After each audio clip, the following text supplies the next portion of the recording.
ઘરશાળા બુનિયાદી શિક્ષણ વિભાગ સંચાલિત ઘરશાળા બુનિયાદી યુટ્યુબ ચેનલ પર હું લખાણી હિનલ આપ સૌનું ફરી એકવાર હાર્દિક સ્વાગત કરું છું. મિત્રો, તમે બધા મજામાં હશો અને દરરોજ સમયસર તમારા યુટ્યુબમાં આવતા તમામ વિષયોના યુટ્યુબ વિડીયો સરસ રીતે જોઈ અને સમજી લેતા હશો. ગયા વખતે આપણે ધોરણ 6 માં વિજ્ઞાનમાં સમતોલ આહાર વિશે ચર્ચા કરેલી કે સમતોલ આહાર કોને કહેવાય. તો દરેક પોષક તત્વોની માત્રા આપણા શરીરમાં જરૂરિયાત મુજબ નહીં તો બહુ વધારે કે નહીં તો સાવ ઓછી, અને આ સાથે સાથે પાચક રેસા અને પાણીનો પણ સમાવેશ આપણા આહારમાં થાય તો તેને આપણે સમતોલ આહારમાં સમાવિષ્ટ કરી શકીએ. જો આપણે આપણા જીવનમાં સમતોલ આહાર ન લઈએ તો શું થાય, આપણે એ પણ ચર્ચા કરેલી કે જો વધારે પ્રમાણમાં પોષક તત્વો ઓછા લઈ જાય તો તમને ઘણા બધા રોગોથી પીડાઓ, અને જો કોઈ પણ પોષક તત્વ ખૂબ વધારે પ્રમાણમાં લેવાઈ જાય તો તમે મેદસ્વીતાના ભોગ બનો. તો મિત્રો, આજે આપણે ચર્ચા કરવી છે કે જો તમારા આહારમાં કોઈ પણ પોષક તત્વની ખામી સર્જાય તો તમારા શરીરમાં અમુક પ્રકારના ત્રુટિજન્ય રોગો ઉદ્ભવે. આ ત્રુટિજન્ય રોગો કેવા પ્રકારના અને શેની ખામીથી સર્જાય છે તેની વિશેષ ચર્ચા આપણે આજે કરવી છે.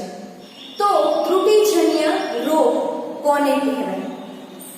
કોઈ વ્યક્તિ લાંબા સમય સુધી પર્યાપ્ત માત્રામાં ભોજન લઈ રહી છે, પરંતુ સતત આ વ્યક્તિમાં કોઈ એક ચોક્કસ પોષક દ્રવ્યની ઉણપ જો સર્જાય તો લાંબા સમય બાદ તેના શરીરમાં કોઈ પણ એક ત્રુટિ સર્જાય.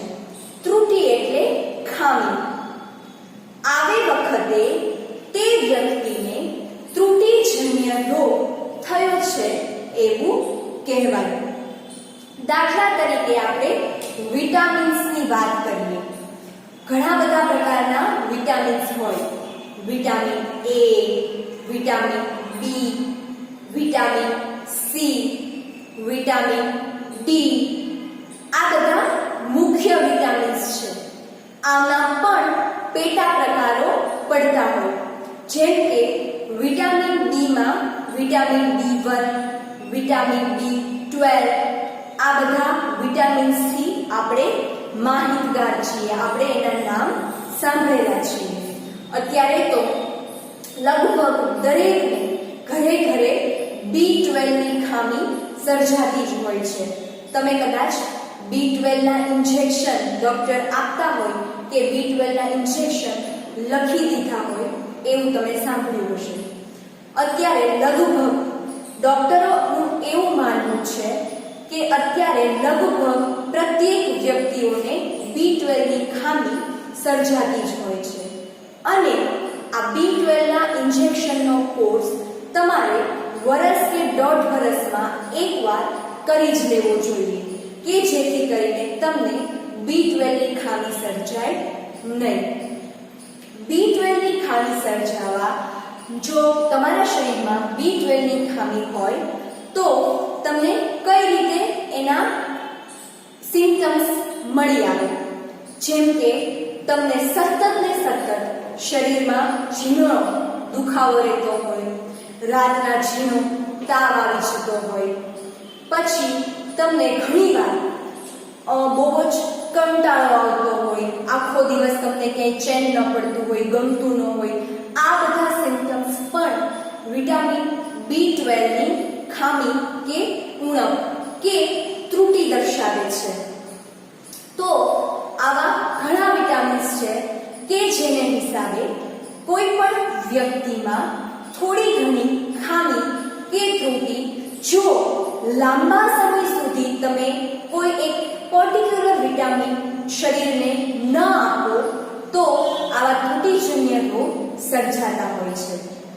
વિટામિન્સ ઉપરાંત પ્રોટીન, કાર્બોદિત, જો આ બધા પોષક તત્વોની ખામી પણ લાંબા સમય સુધી તમારા શરીરમાં રહે તો પણ અમુક પ્રકારના રોગો થઈ શકે.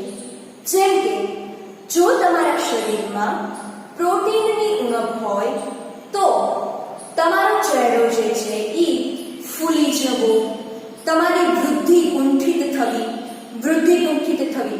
તમને ખ્યાલ છે કે અમુક વ્યક્તિની હાઈટ જે છે એ ઉંમર ભલે વધી જાય છે પણ એની હાઈટ છે એ નાની ને નાની રહી જાય છે. તમે મોસ્ટ ઓફ જો સર્કસમાં કેમ ગયા હો તો તમે એ ચોક્કસ વ્યક્તિઓને જોઈ શકો છો કે એ ઠીંગુજી જ હોય છે, એની ઉંમર વધી ગઈ હોય છે, બરાબર, એજ છે એ મોટી થઈ ગઈ હોય છે પણ એના શરીરની વૃદ્ધિ છે એ અટકી ગઈ હોય છે. એટલે તેના હાથ, પગ, શરીરની લંબાઈ જે છે એ પછી વધી શકતી નથી. તો આવી ખામીઓ પ્રોટીનની ઉણપને લીધે સર્જાતી હોય છે.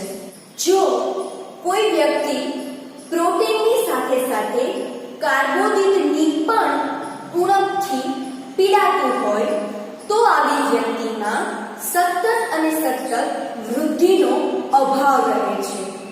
આવી વ્યક્તિ તદ્દન નબળી થઈ જાય છે. એટલી હદે આવી વ્યક્તિમાં નબળાઈ ઉદ્ભવે છે કે વ્યક્તિ તેની જાતે ચાલી પણ શકતું નથી. વાળનો રંગ તદ્દન ફિક્કો પડી જાય છે. તો આવી ખામી પ્રોટીન અને કાર્બોદિત બંનેની ખામી સર્જાય તો વ્યક્તિ આવા કંઈક રોગથી પીડાતો હોય છે. આ માટે આવી ખામીઓથી આપણું શરીર પીડાય નહીં એ માટે આપણે આપણા આહારમાં વિવિધતાસભર પોષક તત્વોનો સમાવેશ કરવો જોઈએ.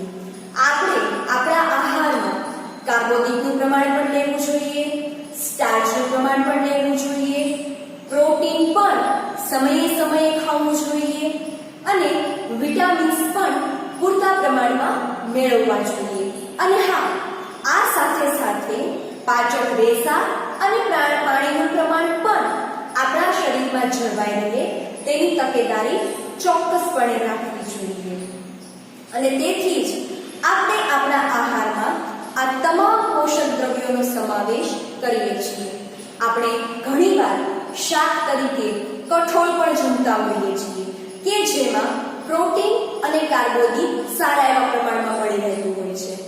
આપણે આપણા આહારમાં શાકભાજીનો પણ ઉપયોગ કરતા હોઈએ છીએ કે જેમાં વિવિધ પ્રકારના ખનિજ તત્વો, મિનરલ્સ, પછી અલગ અલગ પોષક તત્વો અને આ સાથે સાથે પાચક રેસાનું પણ આપણે સેવન શાકભાજી સ્વરૂપે કરતા હોઈએ છીએ.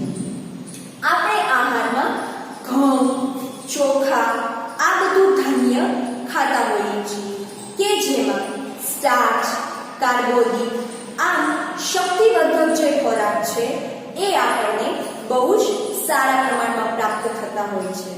દાળની ભાતની સાથે સાથે દાળ પણ ખાતા હોઈએ છીએ કે જેથી આપણને પ્રોટીન સારા પ્રમાણમાં મળી રહે.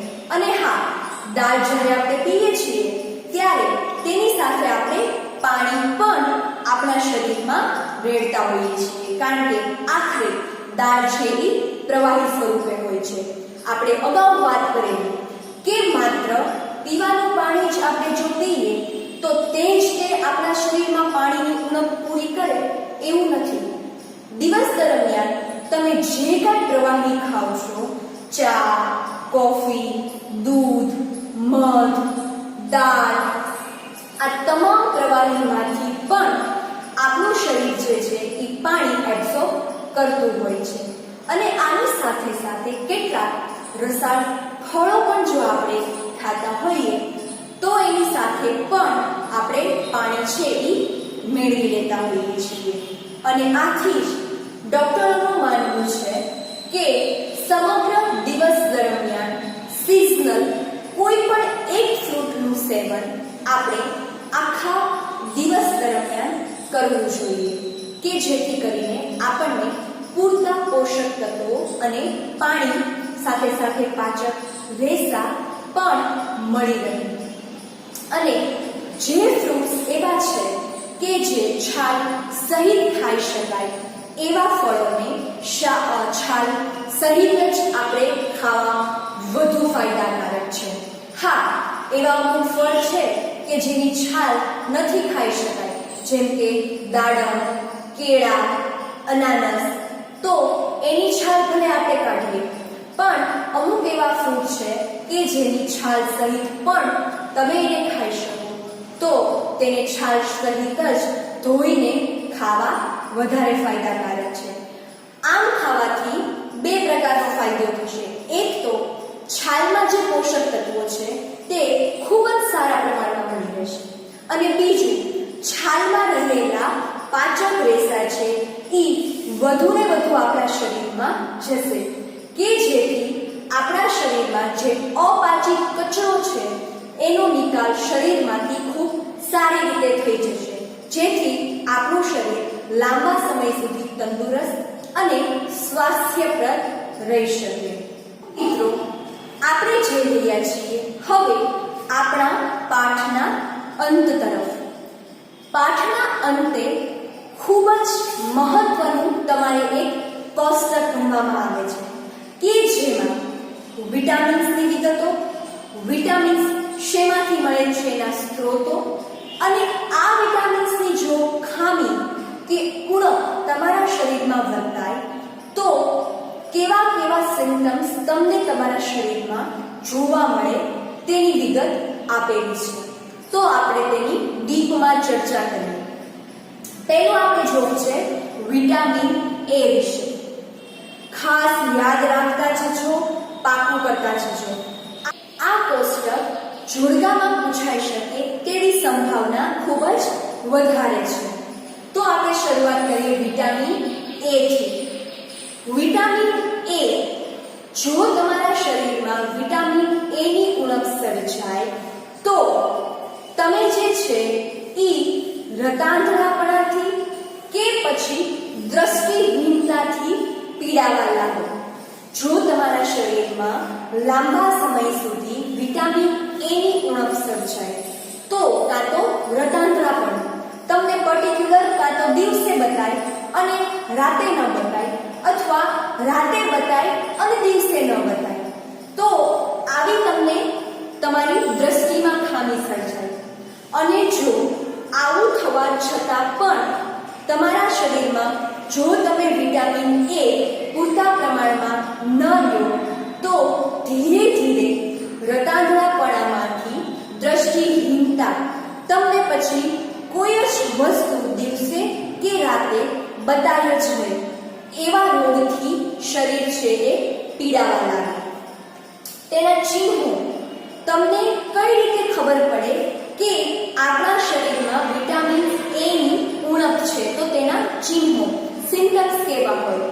તો જો તમારા શરીરમાં વિટામિન એ ની ખામી હોય તો નબળી દ્રષ્ટિ, રાતે ઓછું દેખાવું, ક્યારેક સંપૂર્ણપણે દેખાતું બંધ થઈ જાય, જેમ આપણે વાત કરી કે સમગ્ર દ્રષ્ટિહીનતા જ થઈ જાય.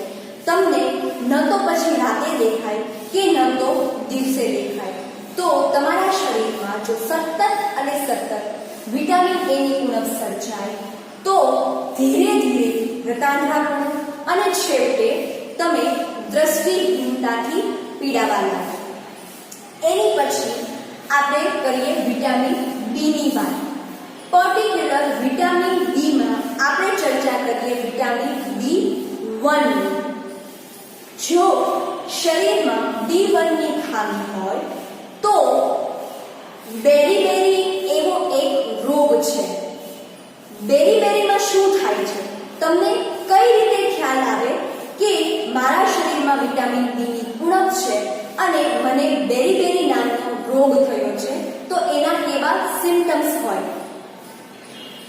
બેરી નામના રોગમાં તમારા શરીરના સ્નાયુ જે છે એ સાવ જ નબળા પડી જાય છે. એટલી હદે નબળા પડી જાય છે કે તમે સ્નાયુ બળ જ લગાડી શકો નહીં. જો તમારે ડોલ ઉંચકવી છે, હાથમાં કોઈ વસ્તુ પકડવી છે, તો તમારું શરીર બેરીથી જો પીડાતું હોય તો તમે કોઈ પણ વસ્તુ હાથમાં પકડી શકો નહીં. સામાન્ય એક ચોક પણ જો તમારે પકડવો છે તો એ ચોક તમારાથી પકડાય નહીં, કારણ કે આખરે ડોલ ઉંચકવી, ડબ્બો પકડવો, ચોક પકડવો, એ તમામ કાર્ય જે છે એ સ્નાયુ બળથી થતા હોય છે. અને જો સ્નાયુ બળ જ નબળું પડી જાય તો તમે કોઈ પણ વસ્તુ હાથમાં ઉંચકી કે પકડી શકો નહીં. વાત થઈ ગઈ વિટામિન B1 ની ઉણપની. આગળ આપણે ચર્ચા કરીએ વિટામિન સી. વિટામિન સી જો તમારા શરીરમાં ઓછું હોય તો તમને સ્કર્વી એવો રોગ થાય છે. સ્કર્વી રોગમાં શું ચિહ્નો છે, કેવા પ્રકારના સિમ્પટમ્સથી તમને ખ્યાલ આવે કે આ રોગ સ્કર્વી છે? તો સ્કર્વીમાં પેઢામાંથી લોહી નીકળે, ઘામાં રૂજ આવવામાં ખૂબ જ વાર લાગે.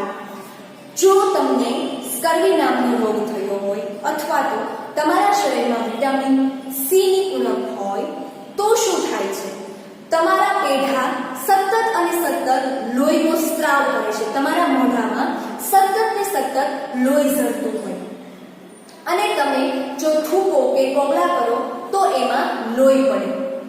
અને સાથે સાથે તમને જો કાંઈ પણ વાગ્યું હોય તો જનરલી આપણને જો વાગ્યું હોય તો વધીને 4 થી 5 દિવસમાં રૂજ આવવાનું કામ શરૂ થઈ જાય છે અને અઠવાડિયા 10 દિવસમાં સમગ્ર રૂજ આવી જતી હોય છે. પરંતુ જો આપણું શરીર સ્કર્વીથી પીડાતું હોય તો આપણા શરીરમાં નાની અમસ્તી પણ ખરોચ આવી હોય તો આપણું શરીર તેને ઝડપથી મટાડવા અસમર્થ થાય છે. તમને ખ્યાલ હોય તો વિટામિન સી જે છે એ રોગ પ્રતિકારક શક્તિ માટે ખૂબ જ સક્ષમ છે. તો જો આપણે વિટામિન સી ની જ ખામી આપણા શરીરમાં ઉદ્ભવવા દઈએ તો સ્વાભાવિક છે કોઈ પણ રોગ થાય, કંઈ પણ વાગે તો તે ઝડપથી આપણા શરીરમાં રૂજાય કે મટે નહીં. હવે આપણે જોઈએ વિટામિન ડી ની ઉણપથી શું થાય છે. વિટામિન ડી ની ઉણપથી રિકેટસ છે એ ઇંગ્લિશ નામ છે, એનું ગુજરાતી નામ છે સુક્તાન. જો શરીરમાં વિટામિન ડી ની ખામી સર્જાય તો થતા રોગનું નામ છે સુક્તાન અથવા રિકેટસ. કેવી રીતે ખબર પડે કે સુક્તાન અથવા રિકેટસ છે એ શરીરમાં લાગુ પડેલું છે? તો હાડકાં છે એ નાજુક બની જાય છે. તમને ખ્યાલ છે કે વિટામિન ડી જે છે એ મોસ્ટ ઓફ આપણા હાડકાં પર સીધું જ અસર કરે છે. માટે જો વિટામિન ડી ની ઉણપ આપણા શરીરમાં સર્જાય તો આપણા હાડકાં જે છે એ નબળા થઈ જાય છે. અને જો આવો ખ્યાલ આવ્યા પછી પણ આપણા શરીરમાં હજુ પણ વિટામિન ડી ની ખામી જ હોય તો ધીરે ધીરે હાડકાં છે એ બેન્ડ વળવા માંડે. એટલે તમારા જે પગ છે, હાથ છે, એના હાડકાં છે એ જો વળી જાય તો એક પ્રકારના હાથ અને પગ વળી જાય. તમને ખબર છે અમુક લોકો છે એ કમરેથી વાંકા વળી ગયેલા હોય. બે એના કારણ છે. એક તો એ નાનપણમાં ટટ્ટાર ન બેઠા હોય, એ પણ એનું મુખ્ય કારણ છે. અને બીજું કારણ આ રિકેટસ કે સુક્તાન નામનો રોગ પણ લાગુ પડ્યો હોય એવું બની શકે. તો આ થઈ ગઈ વિટામિન્સની વાત. માત્ર વિટામિન્સની ઉણપના લીધે જ ખામી સર્જાય છે એવું નથી. અમુક ખામી ખનિજ ક્ષારોના હિસાબે પણ આપણા શરીરમાં લાગુ પડતી હોય છે. ખનિજ ક્ષારોની વાત કરીએ તો પોટેશિયમ, કેલ્શિયમ, આયોડિન, સોડિયમ આ બધા જ છે એ ખનિજ ક્ષારોમાં આવે. તો આપણે ચર્ચા કરીએ ખનિજ ક્ષારોની ઉણપથી કેવા રોગો થાય છે અને તેના આપણા શરીરમાં સિમ્પટમ્સ કેવા હોય છે, ચિહ્નો કેવા હોય છે. આપણે વાત કરીએ કેલ્શિયમની. કેલ્શિયમની ઉણપ આપણા શરીરમાં સર્જાય તો આપણા હાડકા જે છે એ નબળા થઈ જાય. સ્વાભાવિક છે, હાડકાનો સીધો સંબંધ કેલ્શિયમ સાથે પણ છે. જેવી રીતે વિટામિન ડી ની સાથે સંબંધ ધરાવે છે, તદ્દન એવી જ રીતે કેલ્શિયમનો પણ સીધો સંબંધ હાડકા સાથે છે. એટલે આપણા હાડકા જે છે એ નબળા પડવા મળશે અને સાથે સાથે દાંત પણ ખવાઈ જશે કે કોહવાઈ જશે અને બહુ નાની ઉંમરે અથવા તો આ રોગ લાગુ પડ્યાને તરત જ તમારા દાંત નબળા પડી અને કાં તો તૂટીને ખરી જશે, કાં તો દાંતના ટુકડા થઈ જશે, બટકી જશે. આયોડિનની ઉણપથી શું લાભ થાય છે?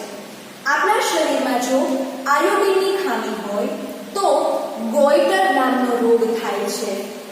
ગોઈટર જે છે એ ગળાની એક ગ્રંથિનો થતો રોગ છે. તમે ઘણીવાર ચિત્રમાં જોયું હશે કે ગળું છે એ એકદમ ફૂલીને મોટું થઈ જાય.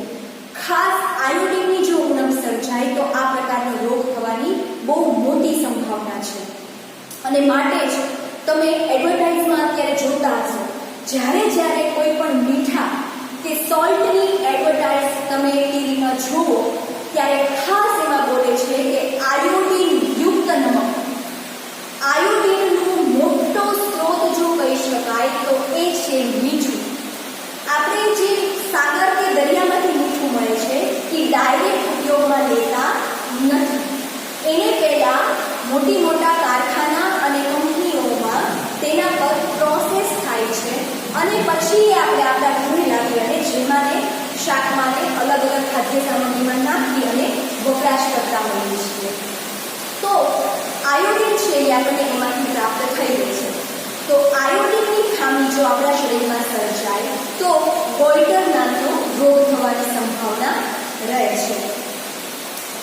એની પછી જોઈએ આયર્ન. લોહ તત્વની આપણા શરીરમાં ખામી સર્જાય તો શું થાય? તો પાંડુ રોગ એટલે કે એનિમિયા નામથી આપણું શરીર પીડાતું હોય. પાંડુ રોગ તમે નામ સાંભળેલું છે.